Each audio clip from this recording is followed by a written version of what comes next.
Good morning, and today we are going to discuss crocheting in the round.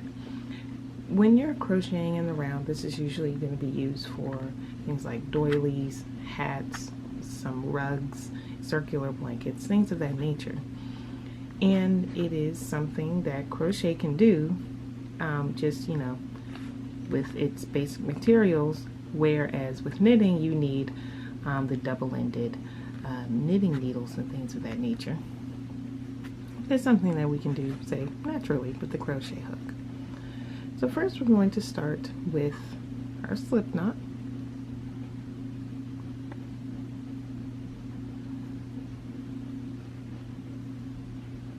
As you do. And crocheting in the round actually starts at some different ways. Some people start with chains and you're crocheting in a chain. Some people do the magic ring. I personally prefer the magic ring method. However, I am going with this because it's more of a beginner friendly method, and we can discuss the magic ring later on in the video if you would like that information. So what we're going to do with this method is we are going to have our slip knot. We're going to chain 4. 1, 2, 3, 4. Now I've explained before that 3 chains tend to equal a double crochet, and that is actually going to stand here. However, in some patterns the chain counts as a double crochet. Sometimes they don't. In this case, we are just going to leave this as a chain for our height, and we're not going to count it in this round, but that is perfectly okay.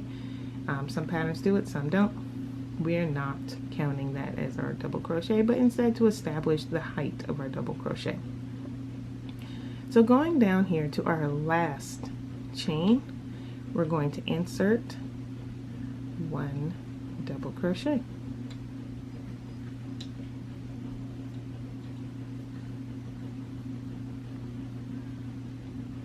Now we are going to put in another double crochet, and basically we're going to continue. We're going to put in 10 total, so we have 2. We're going to put in 8 more, and you're just putting them all in the last chain of the 4 chains that you made. The first 3 establishing height, and that last chain providing a foundation. Chains we have, double crochet we have 1, 2, 3, 4, 5, 6, 7, 8. We just have 8. The chain 3 does not count as double crochet right now. So this is 9, and this makes 10. So as you can just see, again, like I said, it does it naturally in that last chain right there.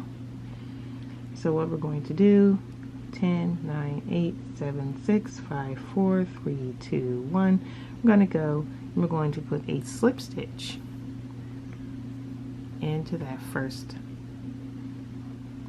double crochet, and that is completing our round. Now, to make our round even bigger, I'm going to be talking about increases. Once again, we're going to establish our height with 3 chains, and you can even see it right here, that space right there, that is our first stitch space. So in there I put 1 double crochet, I put 2 double crochet. So do 2 double crochet in that same stitch space, and we're actually going to put 2 double crochet all around. Oops.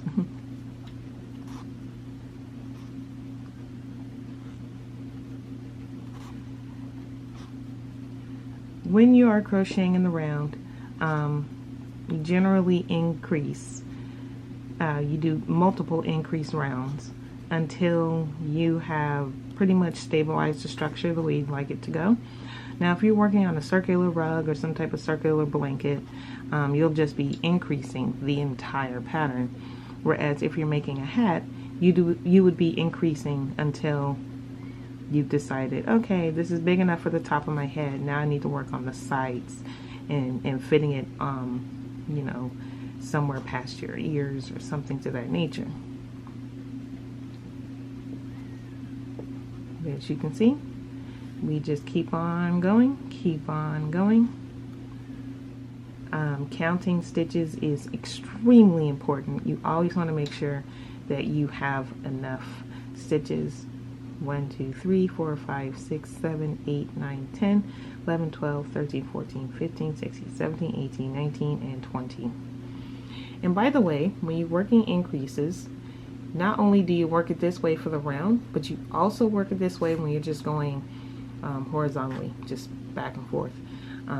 When you put multiple stitches in one stitch, that is increasing. So whether you're increasing by 2, increasing by 3, putting those inside the same stitch is always how you increase. So I am going to slip stitch, fasten this off, and in the next little clip we're going to talk about decreasing, because this is also very important in our crocheting journey.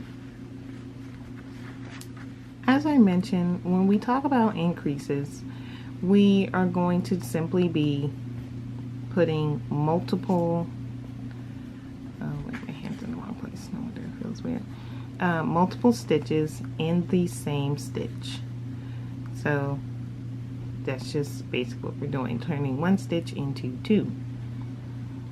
However, what happens when we want to turn 2 stitches into 1? I'm showing this example with a double crochet, and then I will show it with a single crochet, but they generally follow the same principle in that you are going to establish some stitching in one hook. So in this case, a double crochet. So you would start off as if you're doing a regular double crochet. However, when you go in for those last 2 loops at the end, we're not going to complete that. Instead, we are going to yarn over and then go into the next hook.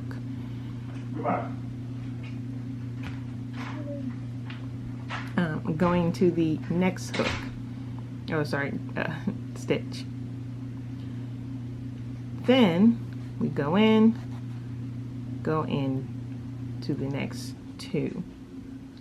Now as you can see, we have half of a double crochet completed here in the first stitch and half completed here. Then we are going to complete this double crochet 2 together, which is what they're generally called, by yarning over and going through those 3 loops. 1, 2, 3.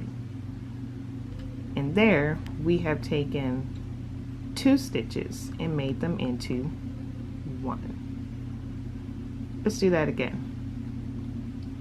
We yarn over, insert into the first chain or the first stitch, yarn over, we're going to pull that through, yarn over, go through the first 2 loops as if you're doing a regular double crochet, but you do not complete it. You're not going to go through these last 2.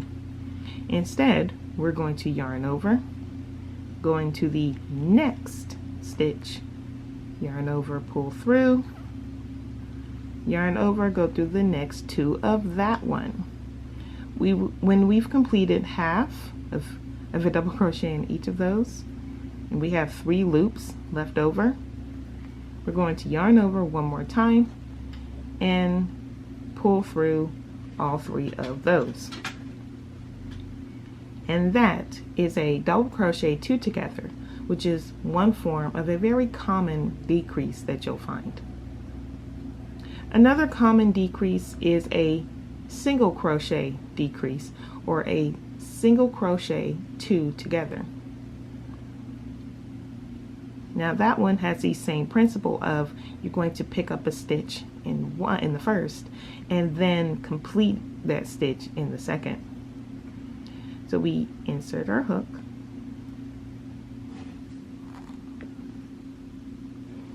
yarn over, pull it through, but we're not going to yarn over and complete this. Instead, we're going to go into the next stitch, yarn over, pull it through, and when we've had 1, 2, 3 loops on our hook, we yarn over and pull 1, 2, 3. There it is, turning 2 stitches into 1. Let's do that one more time with the single crochet 2 together. We insert our hook, yarn over, pull it through, insert our hook, yarn over, pull it through to the next stitch there.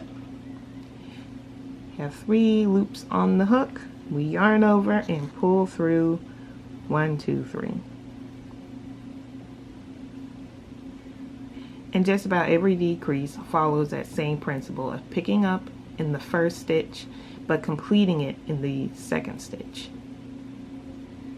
So that is our crocheting in the round,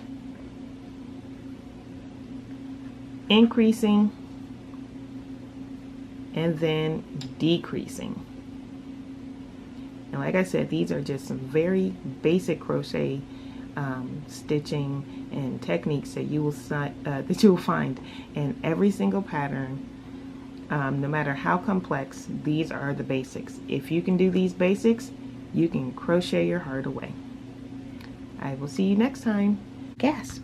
This is bonus material because I went and filmed the working in the round and mentioned the magic ring and said I'd show the magic ring, but then I forgot by the end of filming. So let's do that right now.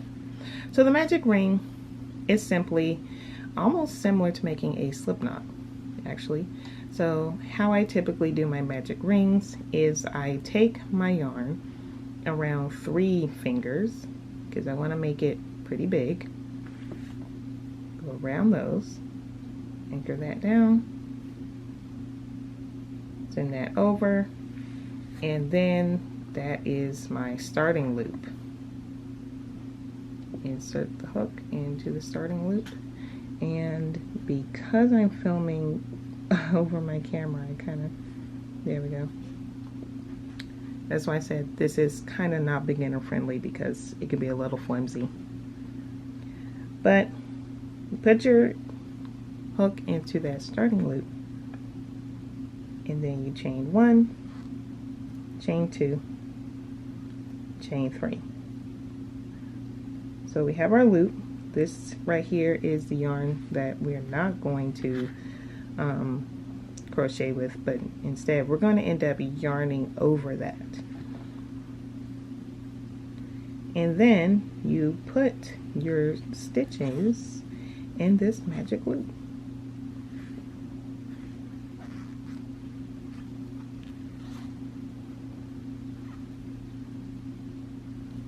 That's 2, 3, 4, 5. Here is 6, 7, and let's just do 8 because the principle is basically the same. So as you can see, the loop is still very big, and this is just for if you have more than, you know, a standard amount of stitches, or for the next thing I'm going to show you is how we pull this tight. You just keep it that big. So the yarn, our tail here, you're going to take that and just pull it, and it pulls the magic loop tight. As you can see, pulling it tighter, tighter, tighter, and boom.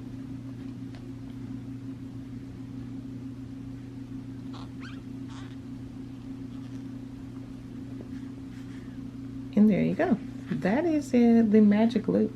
I'm actually going to do that one more time, but I want to show a comparison between starting with the magic loop and starting with that foundation chain. As you can see, now this will tighten up again if I can pull that one, and when I weave that in, and basically they will look near identical. But starting with the magic ring does give you a lot more freedom. Say if you're working with something that has a lot of spacing, like maybe a granny circle, or just something that has like some weird patterning in the middle that you got to start off with. Magic chain is great for that. It's also great for that little Houdini trick of just getting rid of that hole in the middle a little bit easier. But magic rings are pretty cool. Like I said, they can be a little flimsy, so I do want to show that again.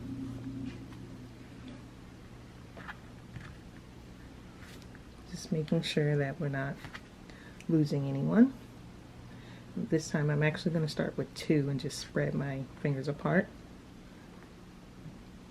Behind there, anchor with this one just to make sure I don't move these 2 any more than I need to. Take that front loop behind the back loop. That is our starting loop. Insert that, and you can just sort of tighten it a little with the yarn connected to the thread connected to the yarn, just sort of giving some tension. 1, 2, 3, or however many you will need. And then, as before, we insert however many double crochet that we need.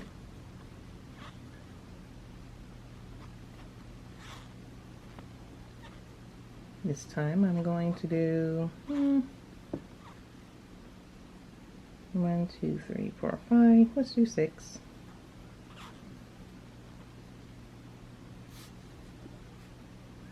Pull that tight. 1, 2, 3, 4, 5, 6. Insert.